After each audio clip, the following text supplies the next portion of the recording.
Insurance. మీరు ఒక కొత్త బైక్ కొంటారు, లేదంటే కొత్త కార్ కొంటారు, అది ఇంకా రిజిస్ట్రేషన్ కూడా కాకముందే, అంటే షోరూమ్ నుండి ఇంకా బయటికి రాకముందే ఒక పని మాత్రం ఖచ్చితంగా చేస్తారు, అదేంటంటే ఇన్సూరెన్స్. అలాగే మీరు కొత్తగా జాబ్ లో జాయిన్ అయ్యారు, మొదటి జీతం రాగానే మీరు చేయాల్సిన మొట్టమొదటి పని ఇన్సూరెన్స్ తీసుకోవడం. జాబ్ అనే కాదు, మీరు ఏదైనా బిజినెస్ చేస్తున్నా, ఇంకేదైనా ప్రొఫెషన్ లో ఉన్నా కూడా మీ మొదటి ఆదాయం రాగానే మీరు చేయాల్సిన మొదటి పని మాత్రం టర్మ్ ఇన్సూరెన్స్ తీసుకోవడం.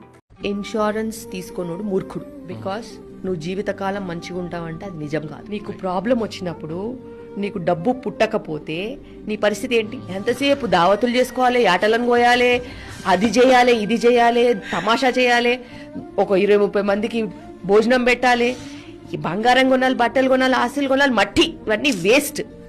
నీకు ఇన్సూరెన్స్ ఉంటే నువ్వు మనిషి కిందన్నా మిగులుతావు, లేకపోతే వేస్ట్. ఎప్పుడైనా చూసుకో, నీకు మంచి ఇన్సూరెన్స్ ఉంటే నీకు రోగమే రాదు. నీకు